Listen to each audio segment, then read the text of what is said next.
माझ्या चॅनलवर आल्याबद्दल तुमचं स्वागत आहे। मी आज बनवणार आहे जिगरी मसाला जिगरी बनवणार आहे। आपण आधी ही जिगरी शिजवून घेतली, हळद मीठ आणि थोडंसं तेल वगैरे टाकून शिजवून घेतले छान असं 3-4 शिट्ट्या देऊन।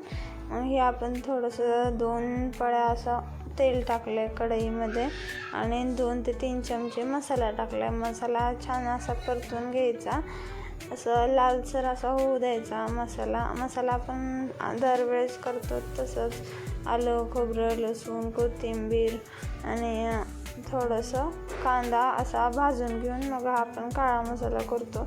आणि त्यात थोडीशी हळद टाकायची, हळद टाकून थोडंसं मीठ टाकून आपण जिगरी परतून घ्यायची छान अशी।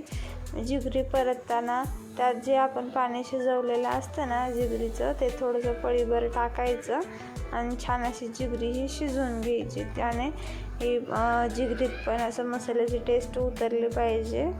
आणि छान अशी जिगरी परतून घेतल्यानंतर आपल्याला हा एक टेस्टी असं जिगरी मसाला लागतो, जे ही मिठाचंच आहे। आणि आपण ह्याच्यात थोडंसं लाल तिखट नाही तर काळं तिखट थोडं मिक्स करून टाकलं आणि जिगरीचा असा मटन मसाला थोडासा टाकला की ही आपली तिखट जिगरी पण होते। पण मी ही थोडीशी मिठाचीच केली, छान अशी मिठाची जिगरी पण खूप छान लागते।